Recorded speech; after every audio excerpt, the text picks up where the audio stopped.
Howdy everyone, this is MopBot, and welcome to a project that was pretty fun to work on. This is what I worked on while everything was shut down. I spent a lot of time on here just fiddling around, adding little bits here and there. This is my Tudor style house. It's a little bit hard to see from that perspective though. If we go ahead and fly up here, there we go, there's those rockets. Take a look at that. Like I said, very fun to work on. Spent a good bit of time on this. If we go ahead right here and we walk up the main pathway, we have the front entrance here, and of course we have the armor statues on. So there's a little me, that's cool. Hey, it's like we're twinning. Alright, if we go ahead and walk on in the front door here, see how well I can do this in the theater mode. The inside's pretty good. I spent a lot of time on detailing, and I think this is probably one of my favorite interiors I've ever done.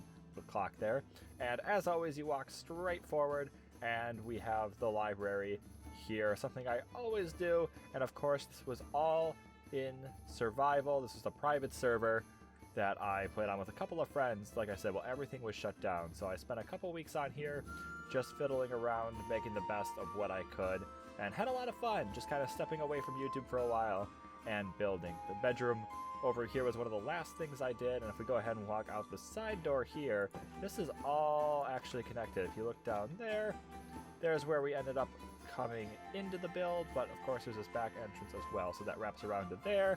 Nice little storage unit back here to kind of break up the wall a little bit, and if we come around the back and keep walking through, this path goes past all the gardens back there, the docks down there, and goes all the way back around and leads to the path in the front of the house. That over there is not me. But if we come on over here, we have a couple of farms. We've got our egg farm, which, yeah, I mean, chickens in a hopper. I don't know what more you can ask for there. And automatic cow farm over there. That looks a little trippy in shaders, having the leaves over there kind of bounce around like that. And if we go ahead and jump down here, there's access to our sheep farm. Again, pretty dark. You can't actually see any of the sheep though. They're all behind that wall. Maybe you can hear a little bit of ticking. That's because we have shears constantly firing off from droppers, and then they all fill in to all of the shulker boxes here. Pretty neat, if I do say so myself. Of course, that's not my own design, but one of the best farms I think that you can build if you're looking for color. And if we come on down here, we have the villager farm. Try to condense all these farms in the best way I can. So he's going to breed up, or he's going to farm up rather, all those carrots, toss them over there. You see there's trapdoors right now because the farm is currently turned off. There's a couple more villagers down there that do the breeding. If you will toss the carrots down there, and then if it's turned on, the babies will come and fall through here, and then all the overflow carrots get caught on that hopper down below. So the overflow ends up coming back here to this little storage cubby in the back, and then we can manually just click the button, grab a villager, and then put it into whatever stall we want. And this goes all the way around, and if we kind of jump off the side here, we've got this big open area, which I really wish I'd had a beacon for when I built it, but all of our villagers glowing back there. I hadn't really noticed that because I don't usually play in shaders, but we have all the way up to there, and then a couple of blank stalls that I haven't used up yet. So like I said, very fun thing to just kind of play around with it, and I ended up coming up with something I really do enjoy. And if we go back out that way, that takes us to the gardens in the back, but first we can pop back up here. This little water elevator goes up to the storage room. That's one heck of a view. And we've got the storage room around here, and this staircase of course goes right back up to the main house. So that's pretty neat. Look at that view right there with the sun rays coming in. I absolutely love that. I should play in shaders more often, really. And if we come to the back here, just offside the storage room, back by the water tunnel that we came up, we've got access to the mine shaft, and of course, I mean, we got to do everything efficiently, right? So, water to go down. I did realize eventually that I could have just done a big drop chute. Didn't quite put that one together in my head ahead of time, and meant to come back and completely forgot about that. So there's still a few things around here that, you know, they're probably still going to continue to change, but I'm at a point where I'm pretty happy sharing it. So we just have access to our mine tunnel, nothing too special. Probably didn't totally have to come up here, but you know, these things are fun to use, and like I said, they look pretty trippy. It's like I'm inside of a lava lamp with the shaders on like this. Pop right back up there. There we go. And back up, and we can go back down this way to go right to the outside. Splash. There we go. So coming out to the outside now, click. Gardens, gardens, gardens. Every crop over here. We have an auto fish farm down here. This was in 1.15, so these still worked. These unfortunately do not work in 1.16 anymore. Is that a chicken? Yes, it is. So if we come back out here, I guess I hadn't noticed that they do that, but where we have all of our beacons, we also have an auto chicken farm, and apparently a couple of them get out and they kind of sneak in there, so I'm not totally sure what's going on there. But across from that, we have access to the sugarcane farm, so we can walk in, just chop it all down. There's no automatic part of this, but we have the storage below it, and then we can just kind of come down here and collect it whenever we need it, because I never really need too much sugarcane at one time.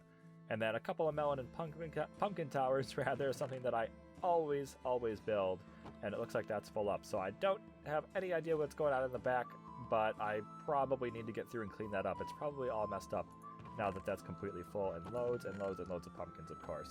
Never really use the melons, just kind of build it to match the pumpkin tower, which I use for lighting, and that is quite bright. But we have our villager farm back here, or iron farm rather, with the villagers in it.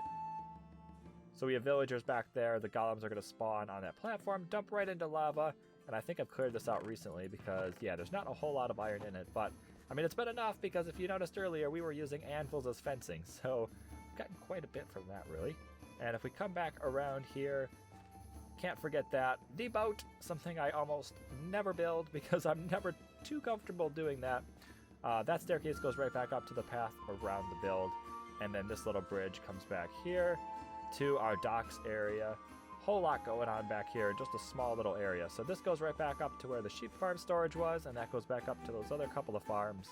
Coming down here, though, we have a horse stables and horse with diamond armor, horse with diamond armor, horse with diamond armor, horse with diamond armor. Pretty cool, and just some big open space for some manual farming for farms that I didn't end up building automatically. And if we go all the way through here, of course this leads back down because everything is connected, and then we have the docks right here as the sun is setting on the boat. And look at that, it's almost like I timed it so that the boat would be having the sun right behind it when I approached it. And if we come on down here, before we get to the boat, we've got a slime chunk down here, so we built the farm to bring all of the stuff up.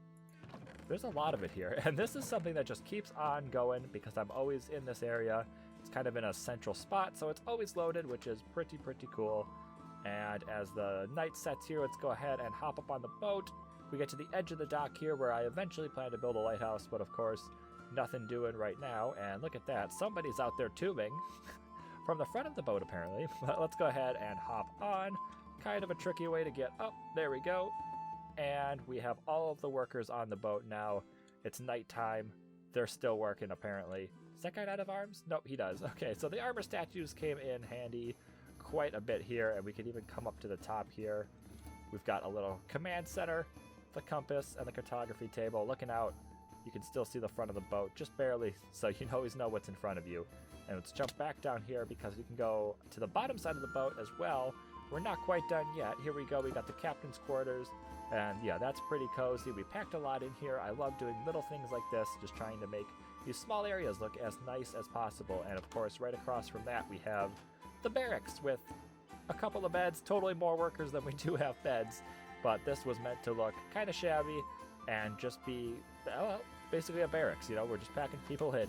And if we come around the side here, the very end, we have a gold farm in the nether, which means that all we had to build was a small little micro farm. If we flip this on here, that goes, and I just have to plant carrots down on the dirt down there. That's loud. And we get tons and tons of golden carrots. Do we have? Not many left, so I'm going to have to do that again sometime soon. But trying to use every little bit of space as possible, and I'm really happy with how it came out. So anyway, hopefully y'all have enjoyed. Go ahead and subscribe for more, and I'll see y'all next time.